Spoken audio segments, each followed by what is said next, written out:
Welcome back to another episode of Stacking Dennys. I'm Jordan McAbee of Rotoballer. My co-host Nick Giffen of the Action Network. Joey Logano in victory lane at Las Vegas Motor Speedway after an absolutely dominating afternoon by Christopher Bell. Couldn't get it done and get the pass on the last lap. Joey Logano, once again, for the second time this year, stretches it on fuel, locks himself into the championship for a race at Phoenix. We saw another flip. We saw Tyler Reddick flip in his wreck. We saw a bunch of playoff drivers have issues, including Reddick, Blaney, Chase Elliott, all had issues. Blaney had issues twice this weekend. He wrecked in practice and then wrecked in the race as well. Kyle Larson had issues in the race. He ended up 11th. But the biggest story and the biggest takeaway that a lot of people are talking about is Joey Logano obviously winning, continuing his even year streak, and back in the race at Phoenix. Nick, what'd you think of that race, though?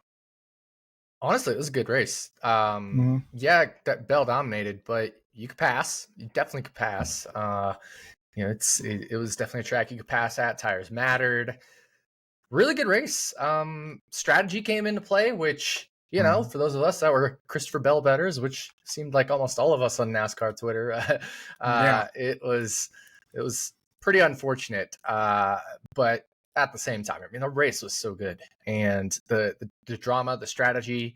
There was obviously a big wreck, like you mentioned, with Tyler Reddick trying to force the issue because stage points matter so much at this juncture, especially with all 8 drivers being so close.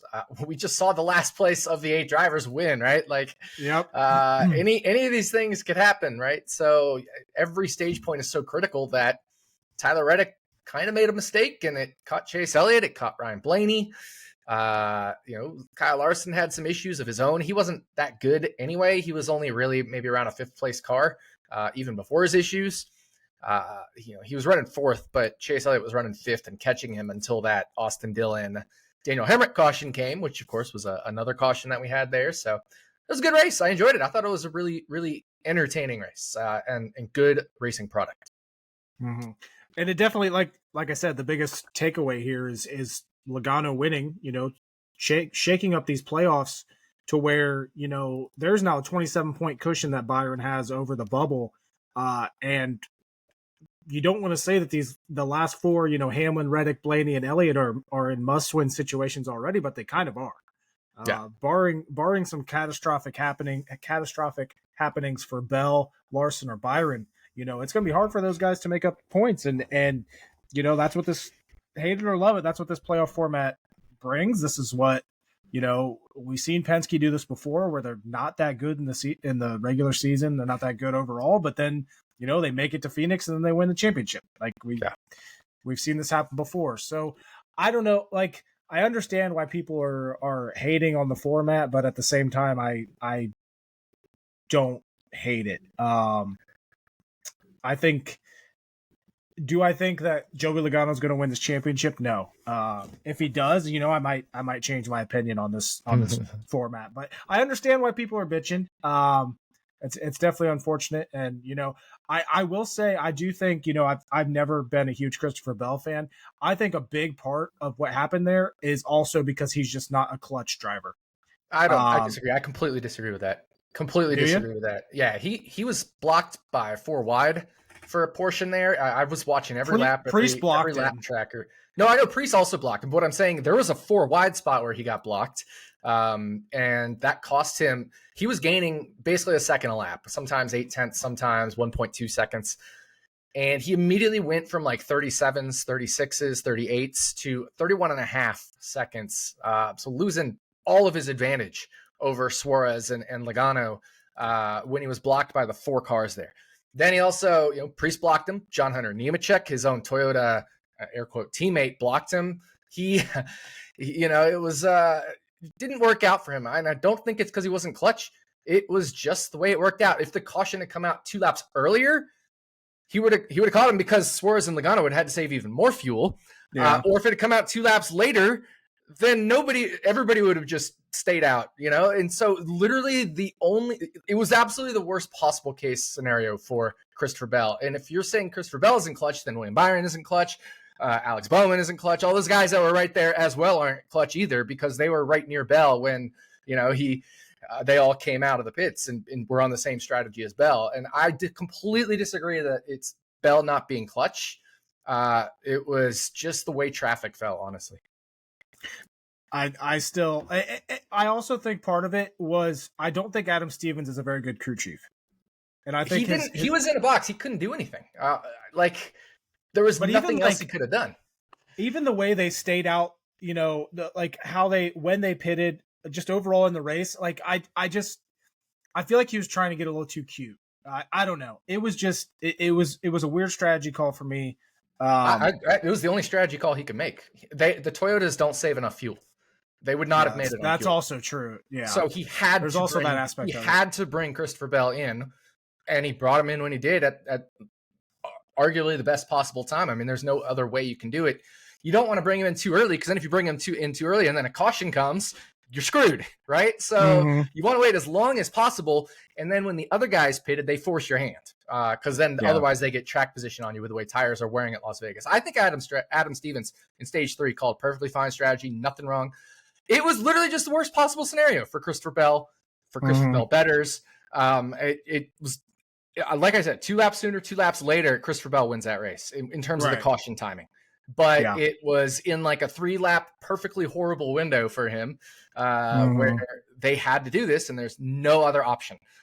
The Toyota doesn't make enough mileage, and so they had to bring it in, especially in reaction to Byron and Bowman pitting when they did. Also, if that race was just 1 lap longer, I think he would have got by Blaney and Logano, exactly. just based on speed.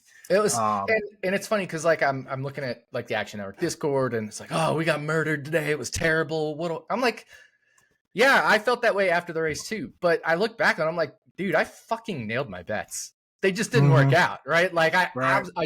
I bet the best car by far, the absolutely smash dominant car, 11-1. I would bet that every single time. If I knew this car was going to be the absolute smash dominant car, bet it all over again. Chase Elliott was a top 3 car. We saw it in practice. He went from 18th to 5th on that first stint and was catching Kyle Larson for 4th. I bet him. My model was high on him. And Ty Gibbs was pretty good. He had his own speeding issue, as of course Chastain did as well. I bet Justin Haley 9-1 for a top 10. He had a top 10 average running position. I would make all those bets again. There's not a bet I felt bad about. I had Chase Elliott over Ryan Blaney for 2.2 units.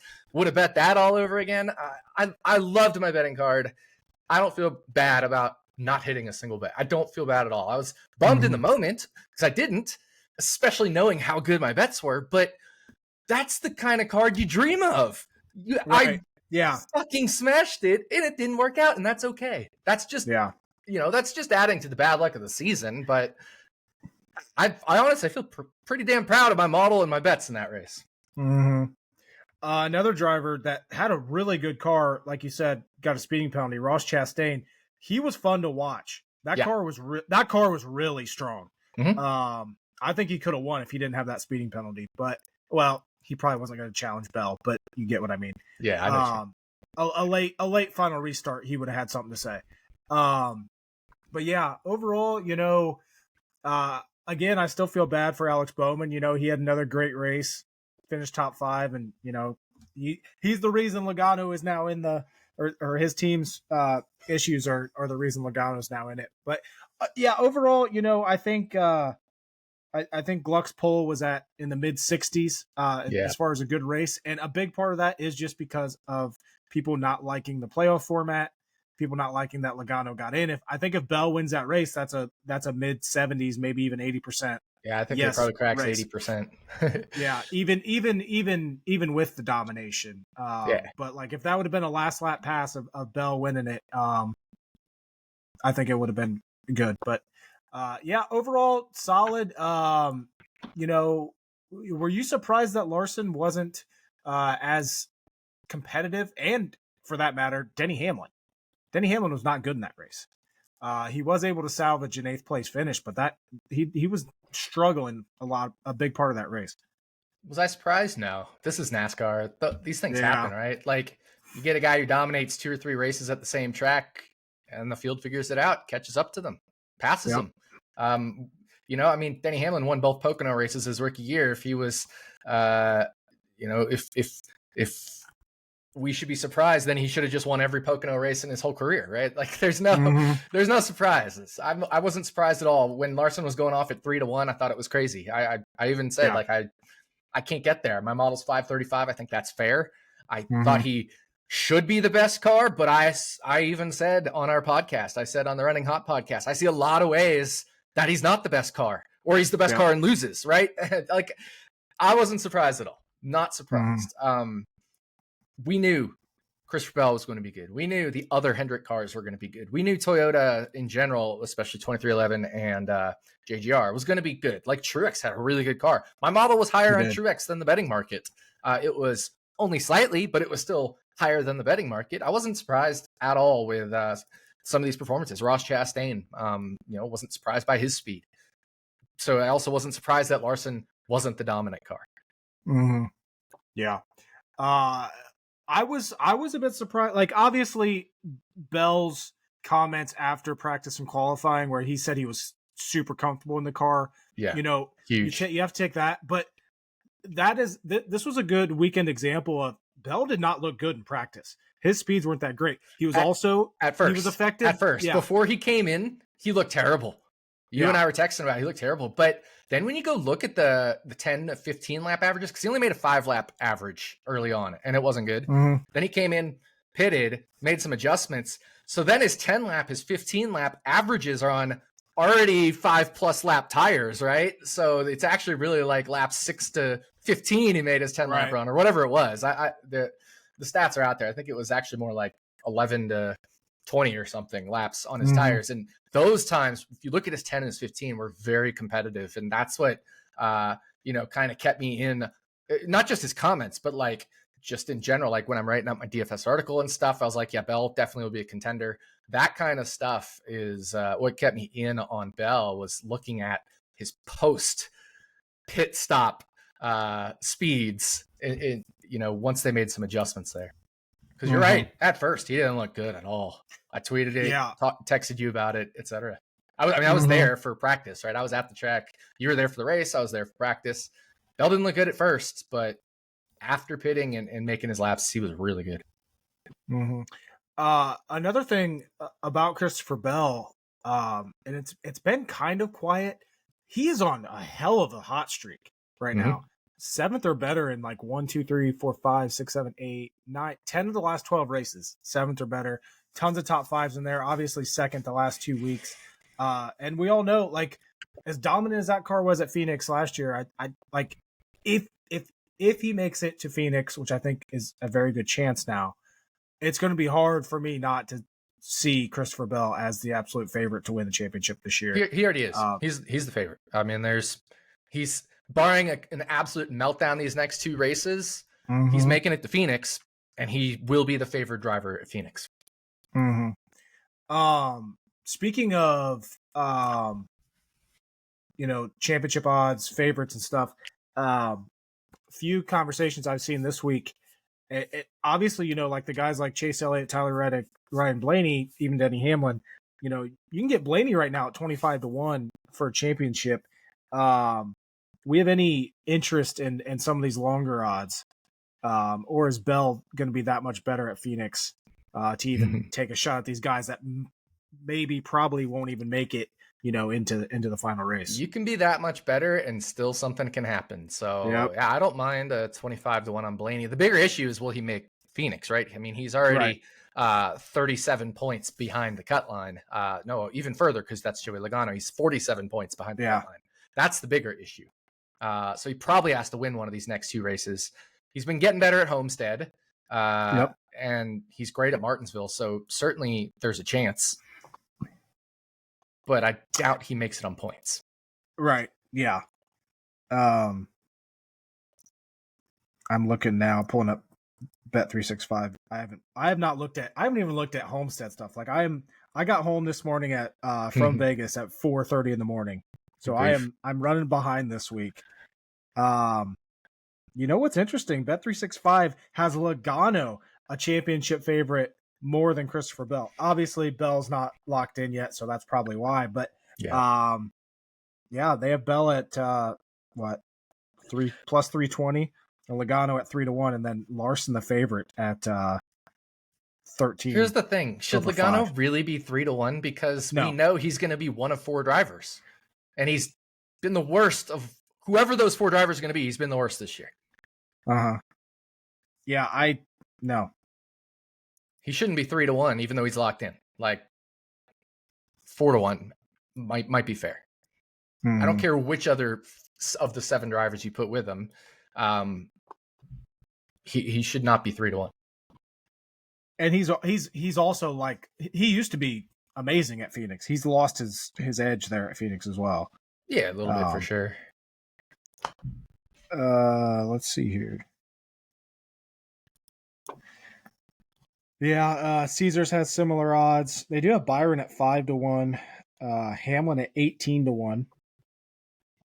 Blaney sitting out there 25.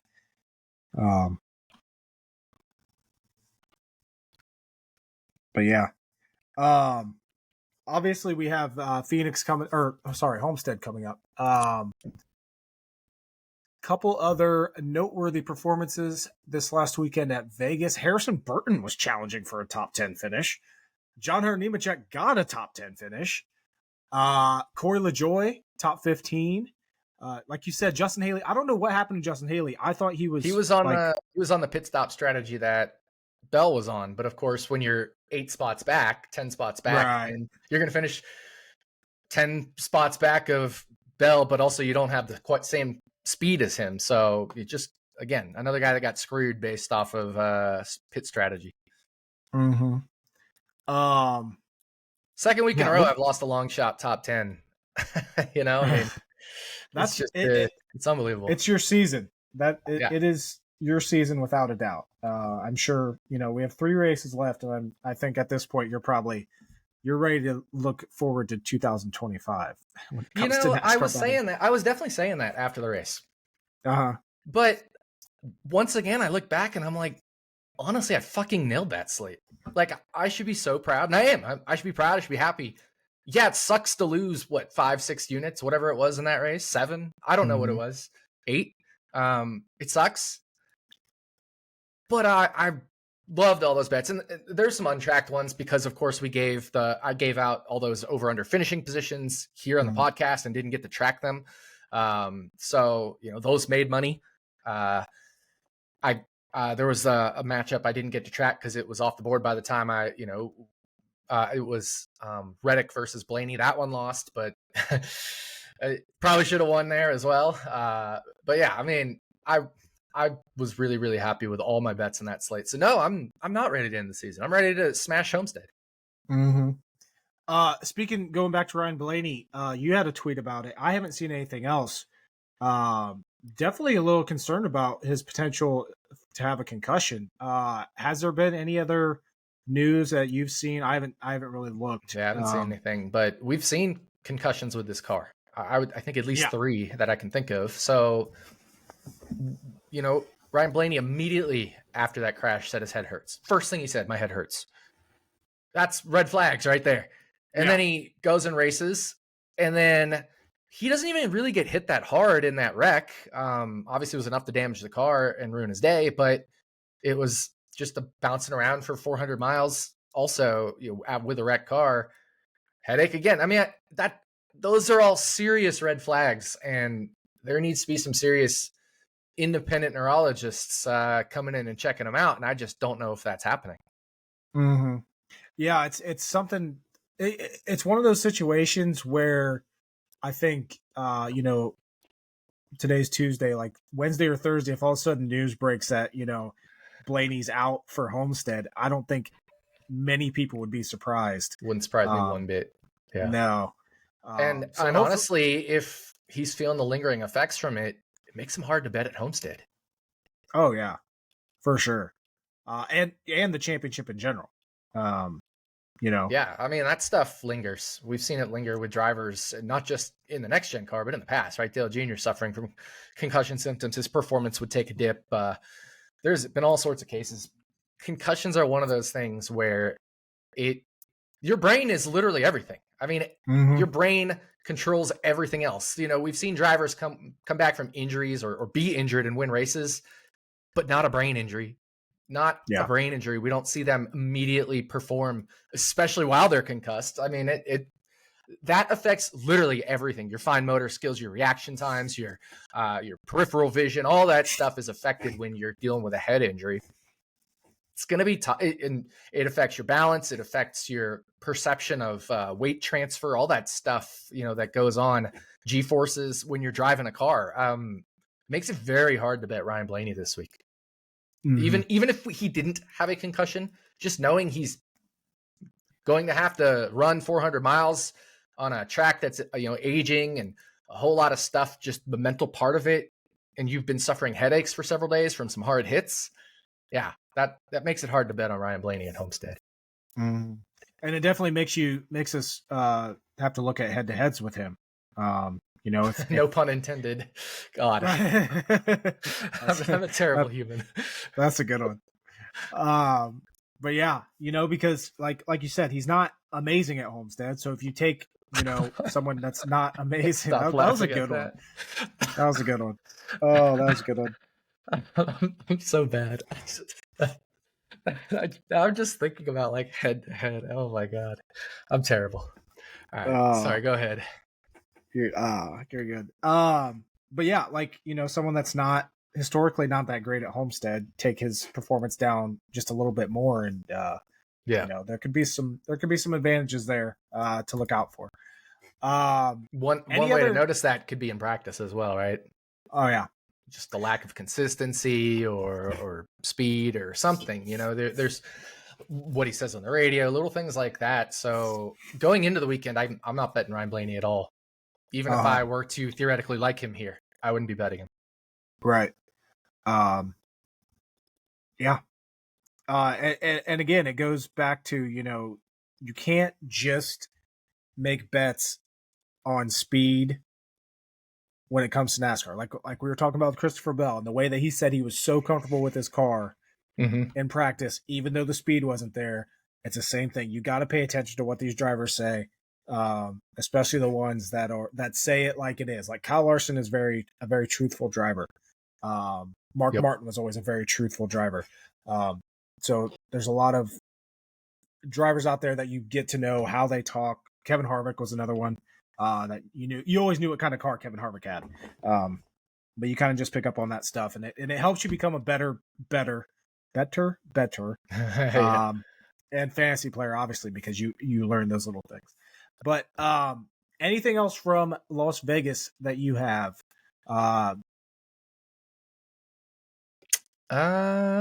No, not really anything else. You were talking about some of those guys that had good showings. John Hunter Nemechek, 34th in points of the 34, you know, full-time drivers, gets a top 10. That's pretty cool. But now Eric Jones second to last in points. Yeah, he missed 2 races, right? But right. Bringing up the rear is Legacy Motor Club, 33rd and 34th in points. Good day for Daniel Suarez, finished 3rd. Shout outs to him. Had a good car. He had some fuel strategy stuff, but he also had a pretty good car. I was watching him in practice. He looked pretty good.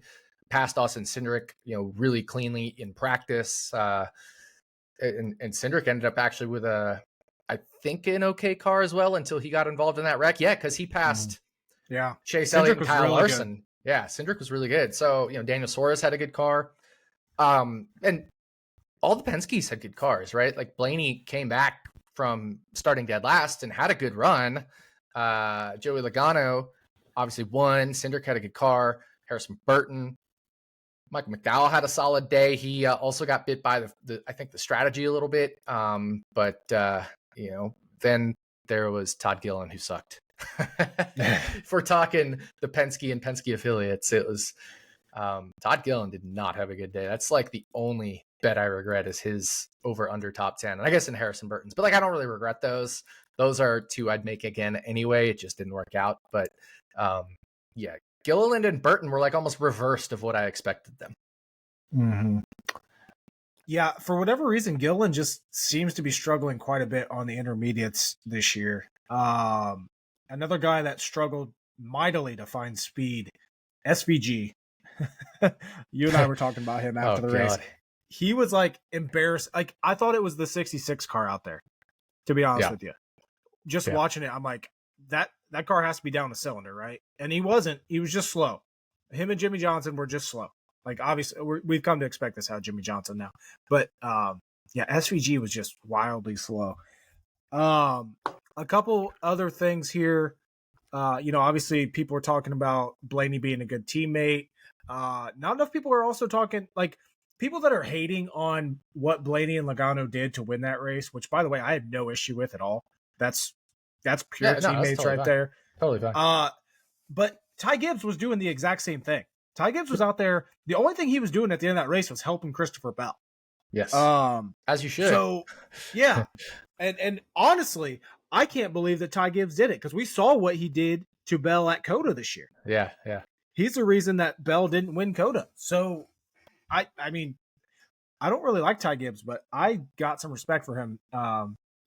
Being a good player. teammate. We've seen it before, right? Like there was a race where Martin Truex Jr., I think it was down a cylinder or damaged or something, and he kept getting pushed by his teammate. It might even have been Ty Gibbs, or maybe he did it for Ty Gibbs. I forget, but like we've seen it before. I remember what you're talking about. Yeah, we've seen it before. There's nothing wrong with that. Absolutely nothing wrong with that. No, absolutely not. Also, something to note. This is I need to say this. Talking about Vegas, this is my whine about it. So obviously I was at the track. First time I've been to Las Vegas Motor Speedway. It was a cool experience. Everything like that.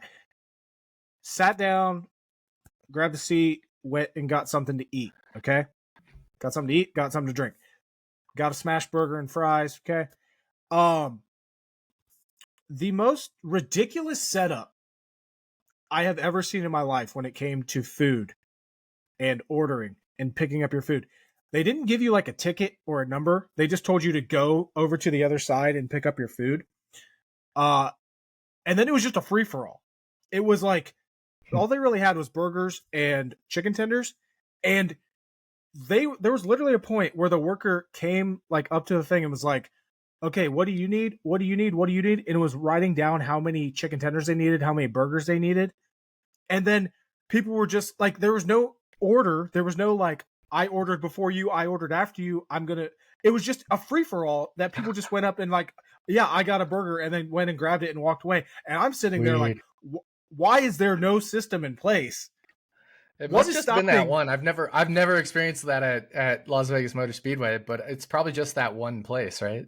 Oh man, I was baffled. Baffled because what's stopping some random person walking by just going up to the counter and saying, I had a burger, you know? Why didn't you do that for the rest of the race then? Because I'm an honest human being. But I did. I was just standing there. I'm like, this is wild. But no, other than that, I have no complaints about the track. It was traffic was great getting in, great getting out. Everything was top notch there. That was fun. Yep. No, I love Las Vegas Motor Speedway. Glad you didn't have too much issues with traffic. It can definitely get a little congested since the only way out is 15, basically. So yeah. It also just depends on how and when you're able to get out of the parking lot and stuff like that. But yeah, no, I love Las Vegas Motor Speedway. Great place, great track. But yeah, that's a wild one. Obviously I've eaten at different places in Las Vegas Motor Speedway and haven't had that issue before. So it was definitely the specific spot you ate at in the Speedway. I figured it had to be. Like, I'm like, there's no way that this is a standard here, because they would lose so much money. I don't know if they were short staffed or what, but it was interesting to say the least. But yeah, the burger was good. I will say that the burger was good. The fries were good. Can't complain about that. My whine about it is the whole Joey Logano thing. Not that he's made the championship, but and I'm not even really whining about anything, but just think about all it has taken for him to get here to where he is. He had to win Nashville, right? And how did he win Nashville? His own teammate spun out like on his own or something. Or sorry, Gateway. No, yeah. Cindric won Gateway and then Joey won Nashville because his own teammate, Cindric, spun out on his own, which turned into a cascading sequence of like 8 overtimes or, I'm exaggerating. That was the only way Joey Logano won a race in the regular season. He would not have made it on points. And then he goes and wins Atlanta, which, whatever, that's fine. He led like 9 laps at Atlanta or something and won. And then he gets eliminated in the round of 12. But then Alex Bowman gets disqualified. So Joey Logano advances despite not actually being one of the top 8 cars in the round at the end of the round. He turns into one of the top 8 cars. And then he wins again on a caution that only could have come out within a 3-lap window while being a back half of the top 10 car, which I'm not complaining about that. Back half the top 10 cars win all the time. It's just the whole sequence of events. And yet I love the playoff format. I love it. I know everybody hates it. Yeah, I love the playoff format. You got to perform in the playoffs. Don't compare it to stick and ball sports. I'm going to compare it to stick and ball sports. Patriots went I don't like that. 17-0, 19-0, whatever it was, and lost to the Giants in the Super Bowl. So the Giants shouldn't be Super Bowl champions now? Because the Patriots were the best the whole season? No, I don't.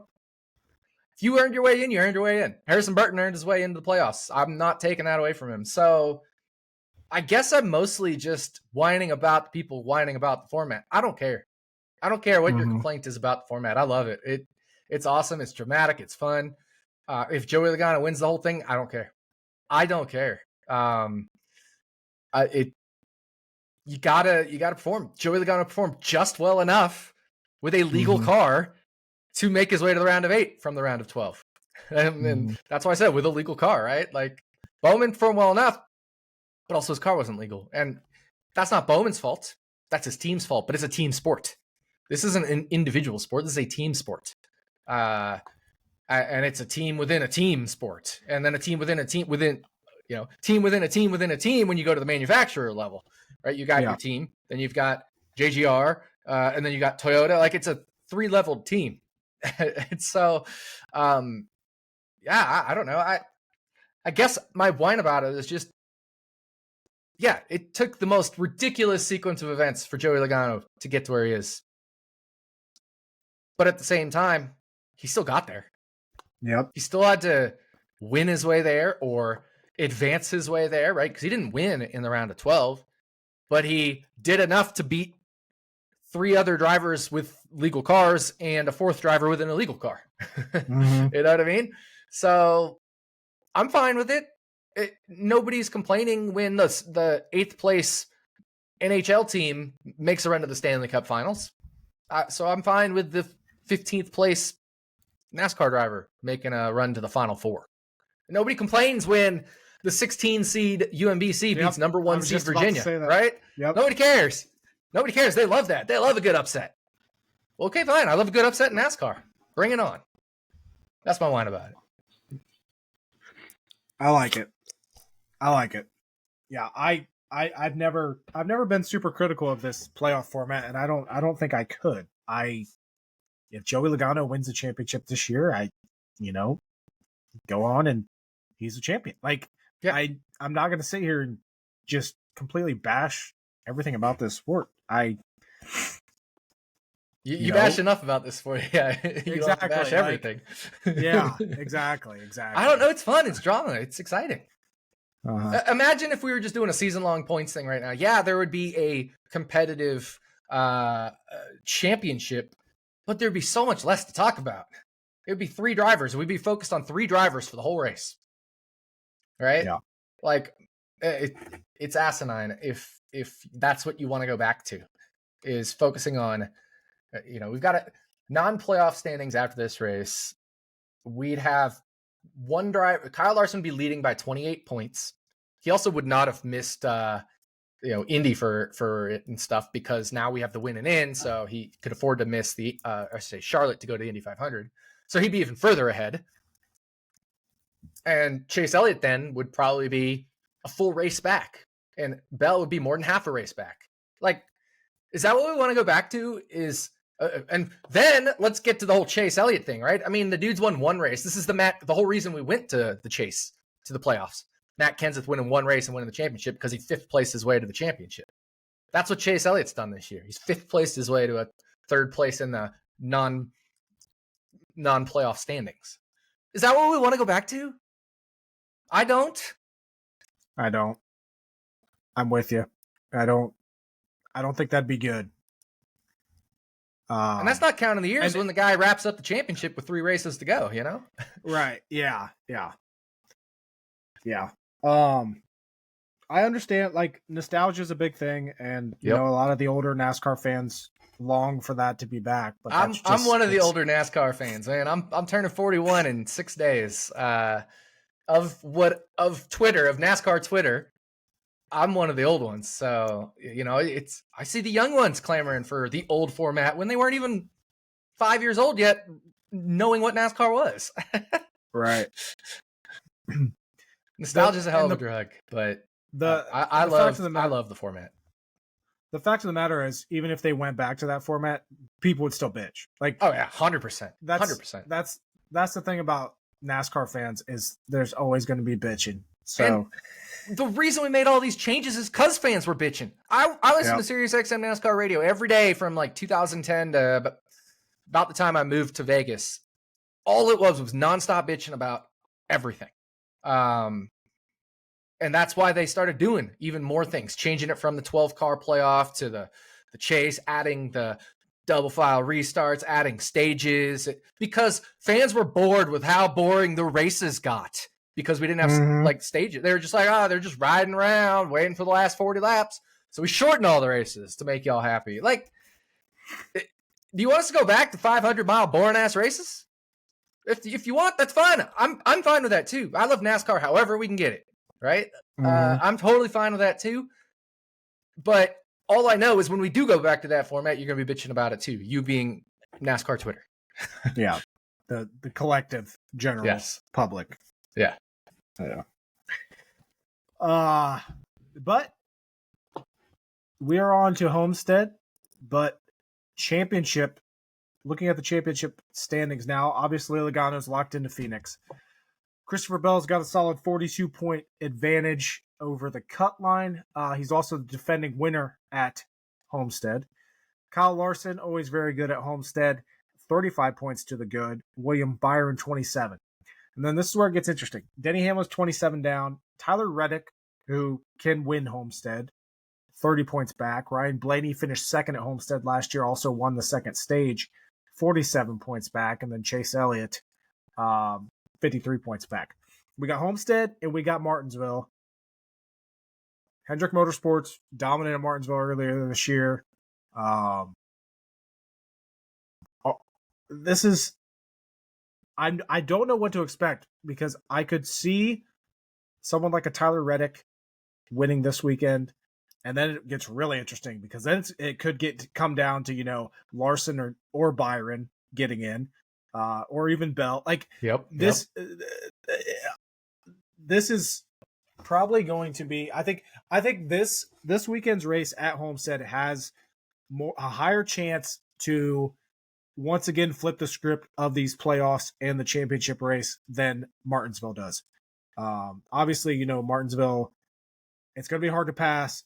If you have a great car, Byron had a great car earlier this year, you're going to be strong. But Homestead itself, I think, has the highest potential of these last 2 races in this round to really change things up. And fact of the matter is, now with Logano winning at Las Vegas, is there's going to be probably at least 2 really, definitely 2 really, really good drivers.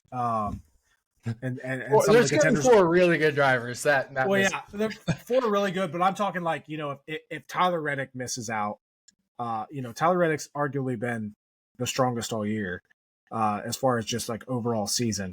Yeah. In addition to like Kyle Larson. Like if Kyle Larson misses out on championship 4, that's obviously going to be newsworthy. But Noseworthy. Yeah, newsworthy. Can you tell I'm tired? Can you tell I'm running on like 3 hours of sleep? Oh man, you need Joey Logano's fuel tank, man. God, yeah, that's accurate. But yeah, it's going to be an interesting week. And next 2 races to get us to the Final 4 in Homestead. Yeah, I agree. I think this is potentially or in Phoenix. What am I talking about? I know what you mean, because it used to be Homestead, but I think Homestead's a very pivotal race. Like you said, Reddick could win it.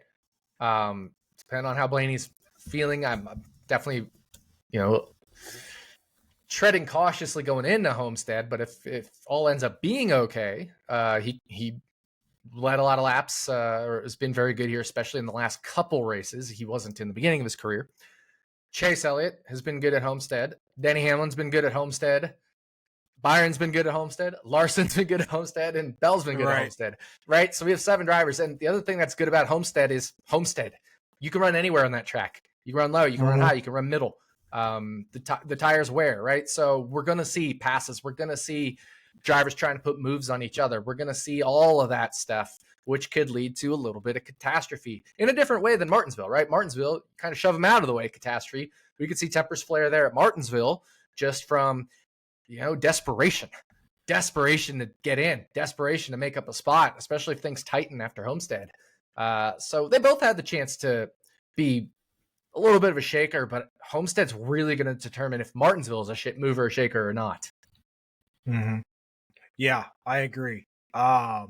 Looking at betting odds, damn, they got Larson as much of a favorite this week as they did last week at Vegas. And I think he deserves it more here, honestly. I know, I ended up picking him Vegas 36-36, but it was only because I had Gregson, and I basically could flip the 2. But Larson just always, even before his recent Vegas dominance, has just always been dominant at Homestead. Always. I mean, the dude just crushes Homestead. So I'm much more on board with the plus 350. I haven't run my model yet. I got too early last week. I haven't done it yet this week. But I am much more on board with a plus 350 Larson for Homestead than plus 350 Larson for Vegas. Now, I'm not saying that's what his odds should be. When I run my model, my guess would be end up finding in the 4s is fair. I don't know. I haven't run it at all. But I would expect, based off what I know of how my model operates, and it chooses its own variables, so I don't fully know, but I would suspect that it would do him more favors with thinking he'll be a favorite at Homestead than at Las Vegas. In the next gen era, he's been absolutely dominant. 2022, won both stages, perfect driver rating, led 199 laps, won. Last year, he led 96 laps. I forget what happened. He finished 34th, so he wrecked out at some point. Yeah, something happened. Honestly, don't remember. Yeah, neither do I. When we get to these races, and I don't care. I don't care what happened, because all I know is Larson, when we go to these tracks, this track just leads a bazillion laps anyway, and he either finds trouble or wins, basically. And not exactly. Like, I think he's only won here once or twice. Just once. Like, he's had an incredibly terrible luck streak in terms of winning, but I know he's going to come here and lead a bajillion laps. You know what I mean? That's just what we get from Larson at Homestead.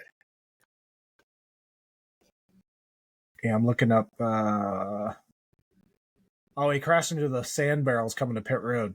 That's right. Oh my God. Trying to avoid Blaney or whatever it was. Yeah, that was funny. I remember that. That was pretty funny.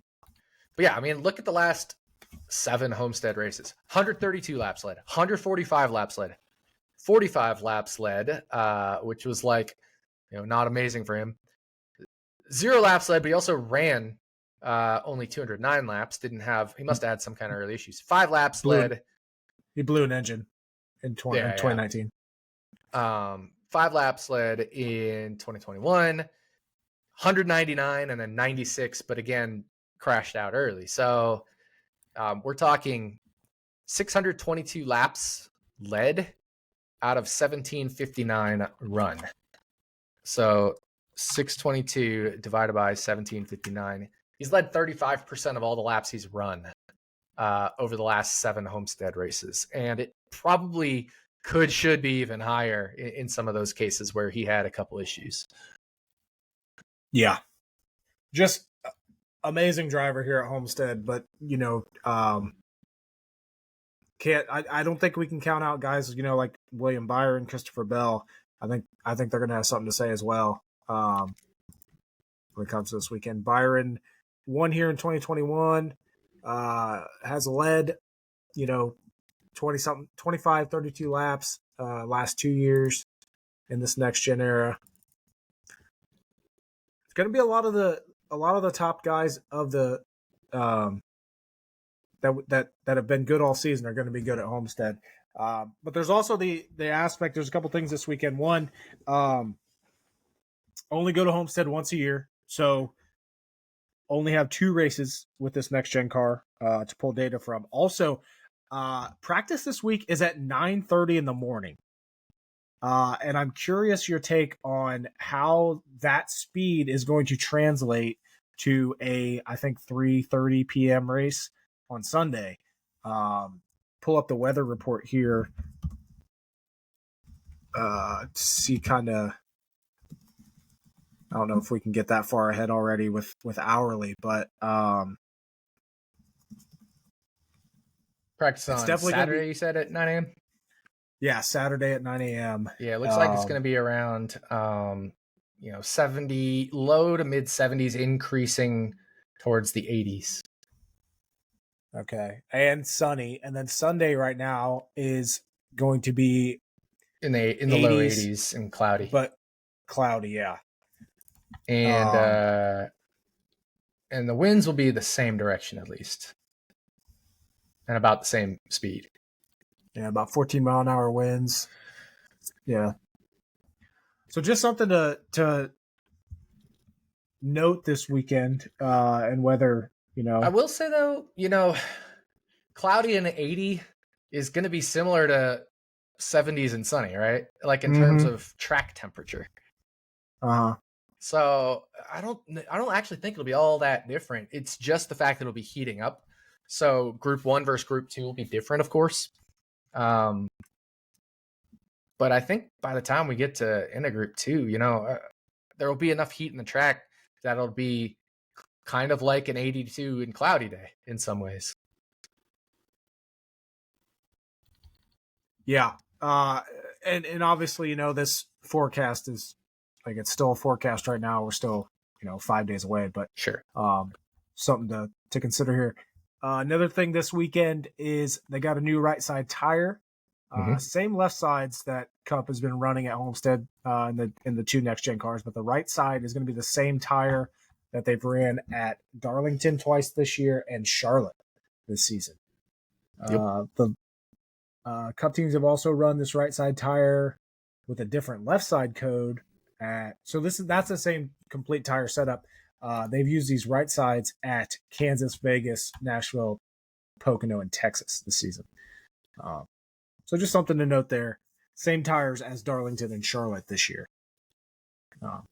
Yeah, and race 1 of Darlington, Tyler Reddick dominated. Race 2 of Darlington, Kyle Larson dominated. So the 2 guys you'd expect. Yeah, exactly. And Christopher Bell dominated Charlotte. Yep. Right? Yep. Like, is there any surprises? No. Nope. Like I said, Larson, heavy favorite this week. Reddick, you can get him at 7-1. It looks like over at BetMGM. Same with Christopher Bell. He's at 7-1 at FanDuel. William Byron's at 8-1. And then it gets, those 4 guys are the only ones that are under 10-1. And then we jump to Denny Hamlin at 12-1, Blaney at 14, Chase Elliott at 18, Truex, who has always been really, really good at a Homestead throughout his entire career, sitting at 20-1 over on FanDuel. It looks like Ross Chastain, you can get him at 25-1. So could be some potential, value out there. If you want to go away from the Reddick Larsons and those 4 heavy favorites, which obviously, they are rightfully so the favorites, but definitely some could be some value out there. Another guy that has been really good though in the next gen era, and I was curious to see what his top 10 odds came out at. AJ Allmendinger, top 5 finishes in both next gen races here at Homestead. Let me see here. His top 10. I would like to comment on the previous stuff before we get to Dinger. Oh, okay. You know, yeah, I'm just kind of going through some talking about some value, and I'm like, well, Hamlin 12-1 is pretty interesting. I will say that for sure. Truex has always been good here. He's 20-1. Yeah. That mid range is really good car. That mid range is really enticing. Right, Keselowski won Darlington earlier this year. Ross Chastain is good here.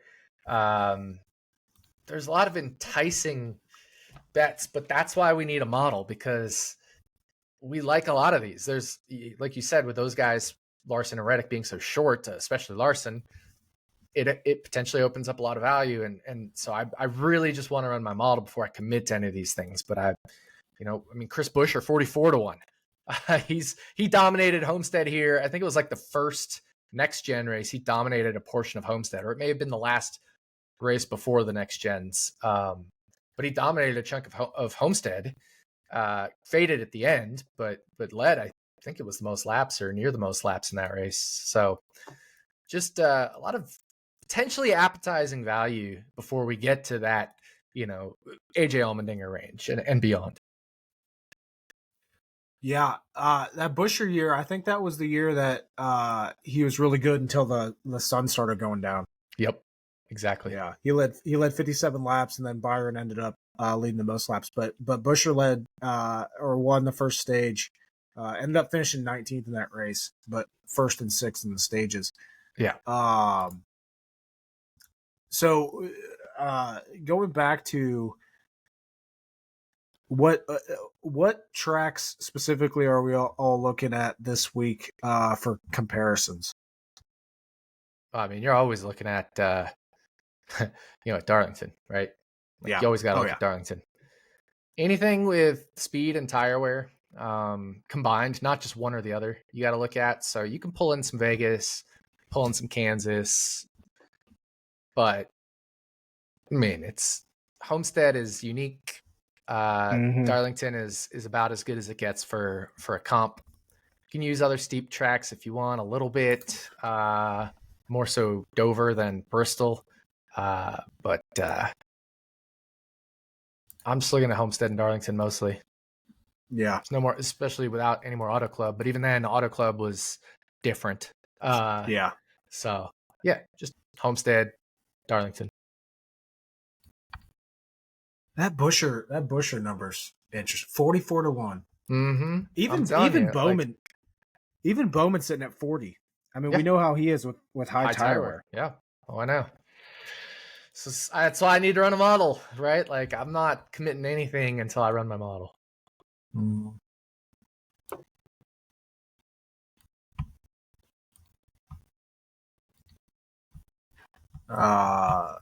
Let me see. I don't remember the two Darlington races here or this season, so I need to go back and I know Keselowski won the first one, right? And Reddick was on pole and dominated one stage two. The Buescher thing. Yep. Yeah, the Buescher thing. Yep. And second Darlington race was all Larson up until Chase Briscoe got him on a late restart and won. Oh, yep. I remember that. One. Yeah. I mean, it was all Larson. Yeah. Kyle Busch finished second. Larson led 263 laps in Darlington 2.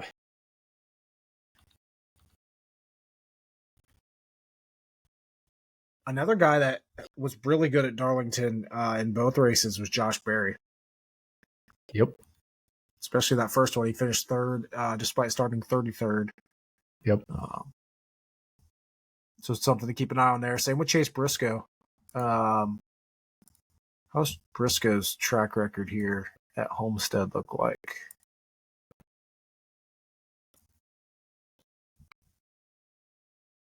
Has never finished better than 17th. 3 races.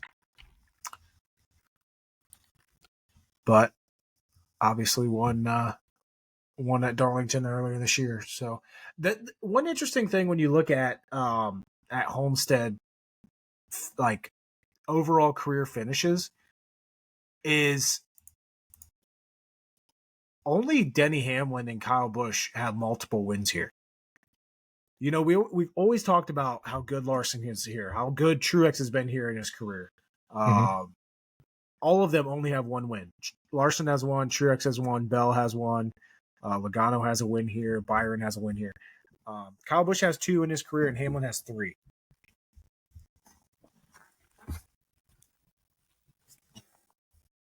So it's one of those races. Like, nobody has a better average finish here than Bell is the best right now at 10.0.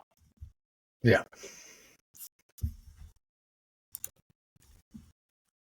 So it's just one of those tracks where I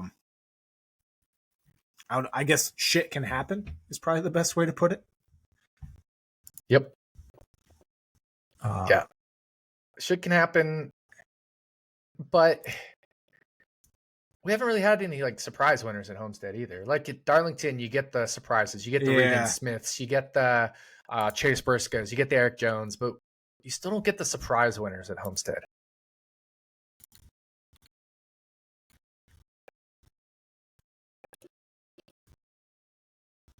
So I think that's always funny.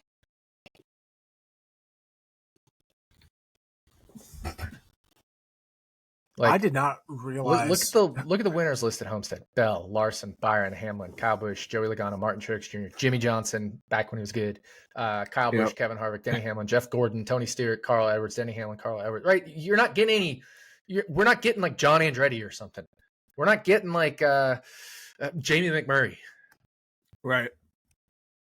We're not getting a Daniel Hemrick. Well, we're not even getting like a guy I like this weekend, Noah Gragson. Yeah, that's where, and I think that's where it's interesting, you know, when we're talking about some of these potential longer shots. I feel like there's also like, history says that we're not going to get, you know, someone crazy winning this, but there's enough in that mid range. Like, I consider guys like Buescher, Keselowski, like mid range. Yep. Where that's where the value could be. And another guy who's on the lower tier end, but that is really, for whatever reason, really good at Homestead, Austin Dillon. Yep. 14th or better in the last 9 races here. Dirt background. It's all the dirt backgrounds. So someone to keep an eye on there. I obviously don't think he can win, but someone to keep an eye on in addition to, like I said, AJ Allmendinger. Yep. Top 5s in the last 2 races here. Also had a top 10 in 2016. And let me see here.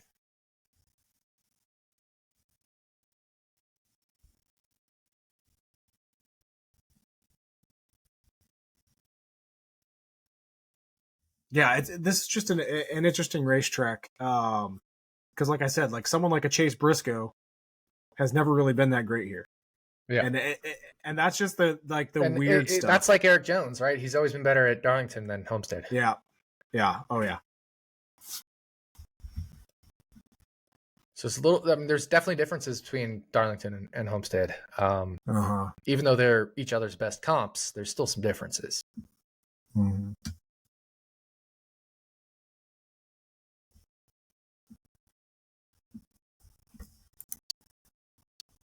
All right, going. Just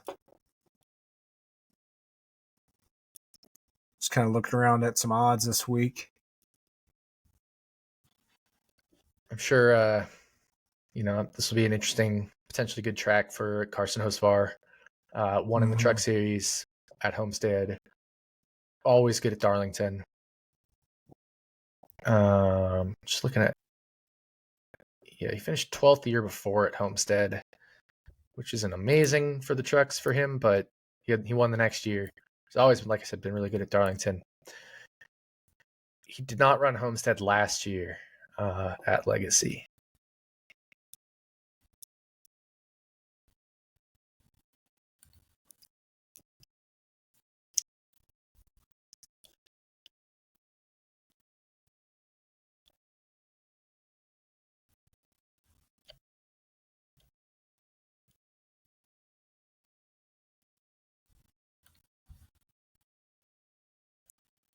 What does Josh Berry's Xfinity record look like here?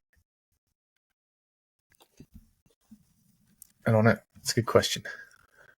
Because his top 10 odds are at plus 460, and I feel like that's finished 32nd. So obviously a DNF. Finished 11th.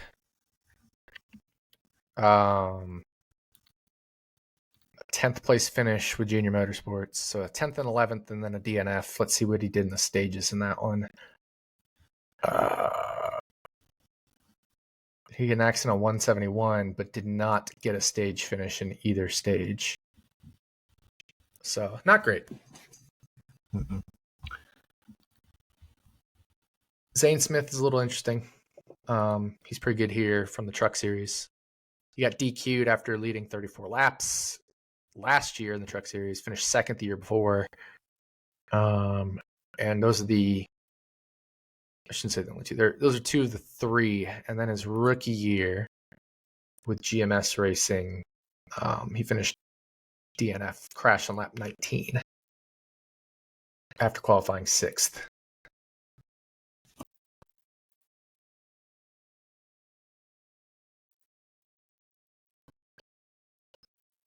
So this rookie class, or at least some of these young drivers, should be pretty good here.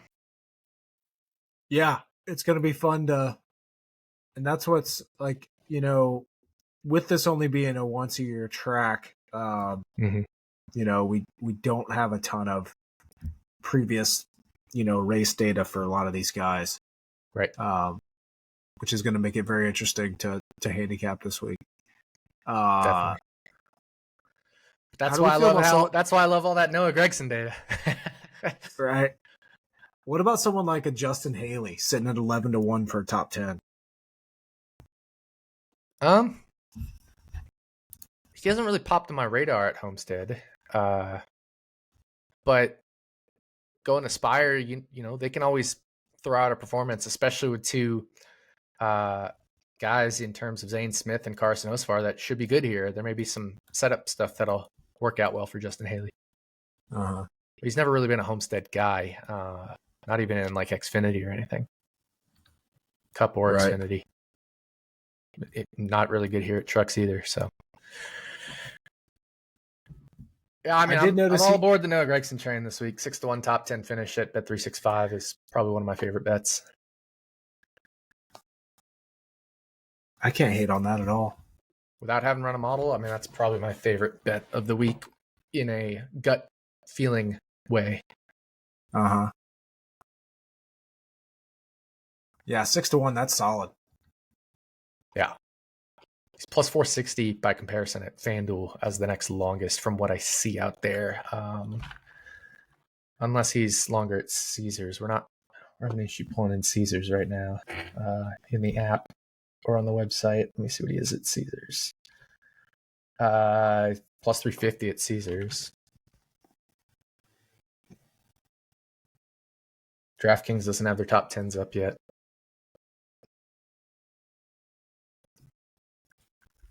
And I don't know if ESPN does. Let me check. Motorsports, NASCAR, race props. 3, 5, 10. Yep, they have it up now. They have Gragson at 4-1.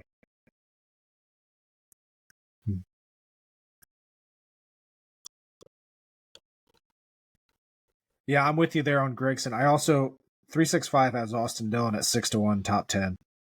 I like that. I like both those. Take both those and call your top 10s your medium and long shot top 10s good. You know what I mean? Like, at least based off of my gut intuition.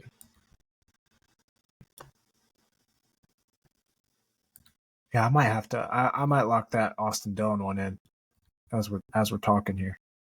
Right, because like Allmendinger, he's like 2-1 plus 215 out there. I think is like the longest. Bet365 may have them a little longer. No, they're at 2-1. I just can't get there. AJ Allmendinger's good here, very good here, but I can't get there at that price. I'm not betting him 2-1. There's no way. When Austin Dillon's been just as good as AJ Allmendinger in the next gen car, but he's 6-1. And better equipment.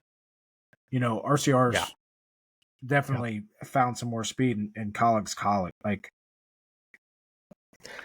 yeah, I think I'm gonna be on both Dylan and Noah Gregson here for top 10 bets.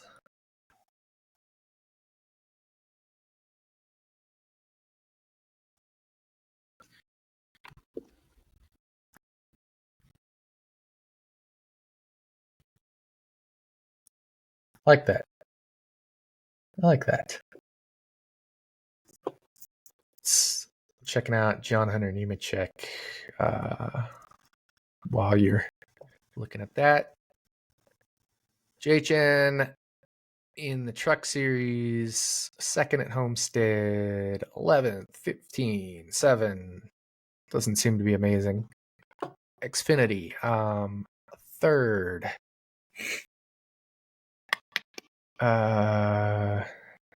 Sixth and third. It's not bad, but not anything I'm writing home about for John Hunter Nemechek.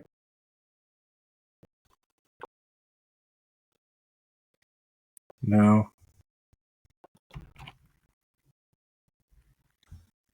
Yep, I'm betting Austin Dillon top 10 right now.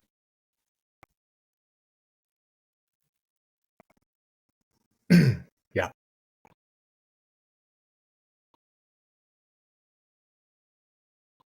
I like this. I like both the Gregson and Dillon.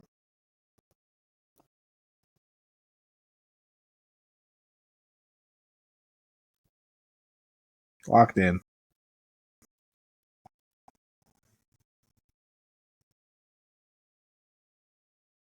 But yeah, other than that, I mean, I don't see a whole lot of betting right now until I run my model, Right. There might be something that surprises me when I run my model. Like Chase Elliott surprised me at Las Vegas. He really stood out in my model. I'm glad because he was really good at Las Vegas. Right.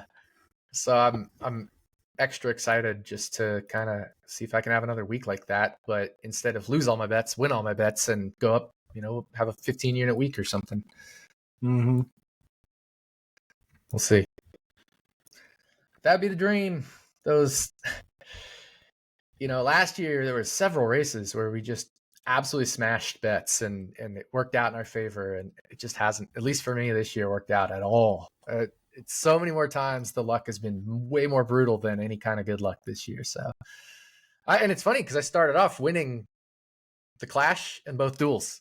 I picked winners from all those and the Daytona 500. I started 4 for 4. The year 4 for 4 in winners, and it's just gone all downhill from there. It's almost. I mean, it's not funny, but it's comical. Oh, it's pretty funny. It's pretty funny. Like at some point, you just gotta laugh, right? Like you can, right? You just gotta laugh, and it sucks. I hate losing, but I also like making good bets and knowing I made a good bet. And we always say process over results.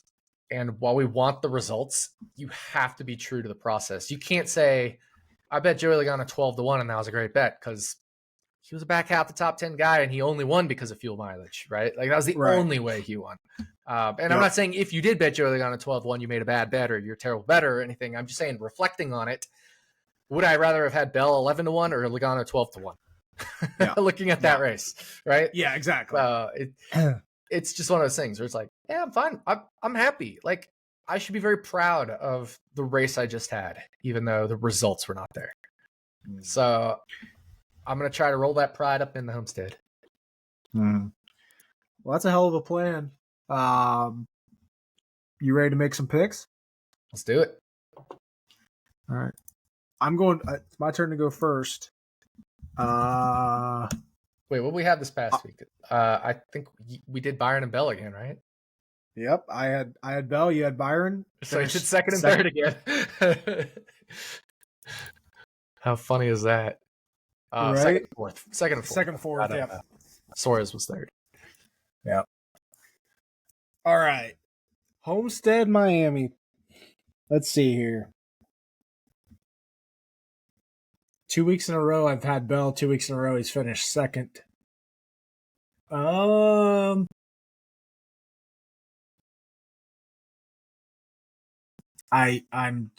need a win. I'm going Larson. Yeah, if you didn't, I was. If you didn't, I was. I'll go Christopher Bell. Yeah, that was gonna be my second pick. So yeah, I'll go Christopher Bell. Right there. But I 100% would have taken Larson. And we've picked the same, I think, like one time ever. We'd like to be different and pick different ones. I almost decided to go same this week, but it's more fun when we pick different ones. Agreed. It is impossible for me to catch you on winners. You have 4 this year. I have 1. So actually, no, there's 3 races left. So I could potentially, if I go 3 for 3, we could tie. But... And then it comes down to second places and third places, like the point scoring. I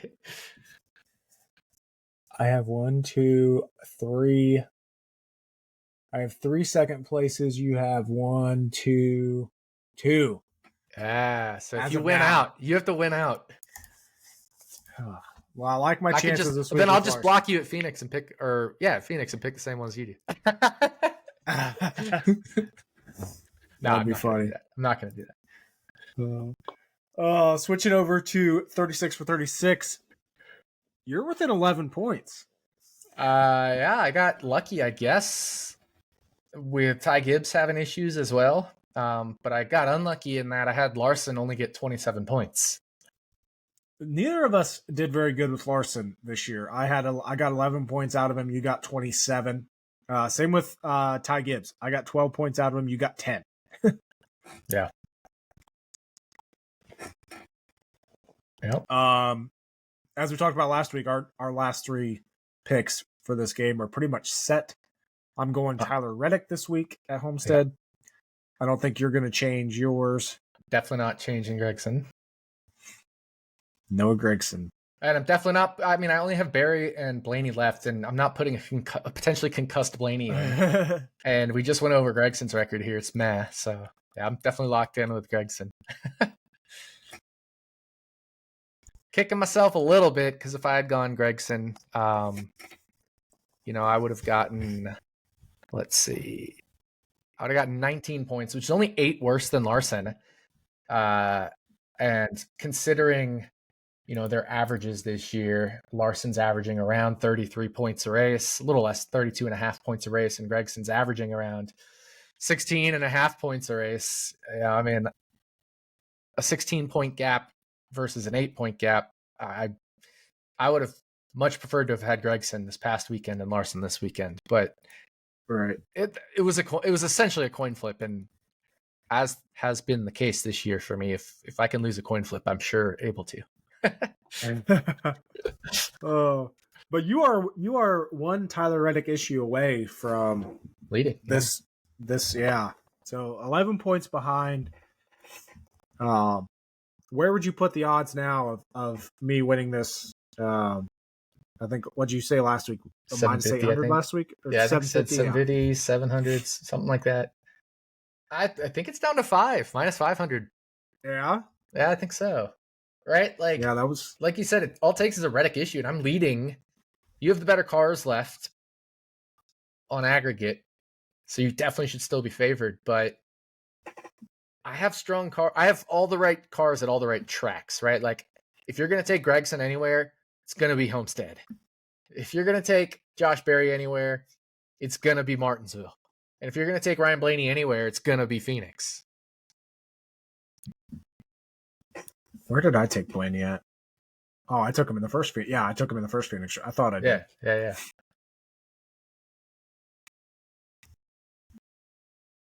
You got 4 points combined from Josh Berry and Noah Gregson, who right? I have left. Yep. So I think you're going to beat me on both of those. Yeah, I got 1 point out of Josh Berry at Gateway and 3 points out of Gregson at Bristol. Oh. So yeah, I got Reddick, sorry, and you got Gregson, and you're 11 points behind. This is, gosh, I have this weird gut feeling that Reddick's gonna like blow a tire on lap 5. Oh no! By the way, okay, so speaking of, you remember Zane Smith hit the wall on lap 4, and you said that? I got a Zane Smith T-shirt that weekend. This weekend I got a Tyler Reddick T-shirt, and he fucking flips. Yeah. So I was DMing you. I was like, I need to buy like 10 Carson Hocevar shirts the next time I go to Vegas race. Because I'm not a Hocevar fan, you know that. But yeah, just for the listeners out there. I don't know if I'm a jinx or what, but that's now the last 2 NASCAR races I've went to has had people flip. Yeah. Michigan and home or Las Vegas. Yep. Pretty crazy. I don't know. Did they like kind of break down what actually caused Reddick to flip? Oh, he caught the infield, like where the like quarter-mile track on the infield meets the grass. Yeah, just asphalt and grass. I thought for a second because he like he obviously he flipped and then just landed on his tires and then he drove it back into his pistol. I'm like, are they gonna get that fucking thing going? I know, right? They tried, but they saw it was a little too terminal. He ended up breaking like suspension completely, and I think that was terminal there. Huh. Oh boy. All right. Well, we got a very exciting last 3 races kicking off or starting with this weekend's race at Homestead before we go to Martinsville and then Phoenix for the finale. 3 races left in this year. Man. Yeah. Tell me about it. Mm-hmm. Oh man. Getting old, man. Like I said, I turned 41 this week on Monday. Yeah. Well, happy belated birthday, or not belated. Happy early birthday. Early birthday. So, birthday weekend. Maybe I'll get lucky or something in terms of NASCAR. I remember nothing will beat Jeff Gordon's final win, 2015 Martinsville. It's his final win. Matt Kenseth punted the shit out of Joey Logano, and I won a 10K qualifier for Fantasy Racing World Championship. It was birthday weekend. That was that's quite the all-star weekend right there. That's right. So we'll try to do that again this weekend. Minus the DFS. I'm not driving out of state to play DFS or anything, but yeah. Yeah. All right. Good luck to everybody this weekend with your bets, especially Nick. That's bad luck streak that you're on. Turn that shit around. Yeah. Let's make some money this week. See you. Good race. See you guys.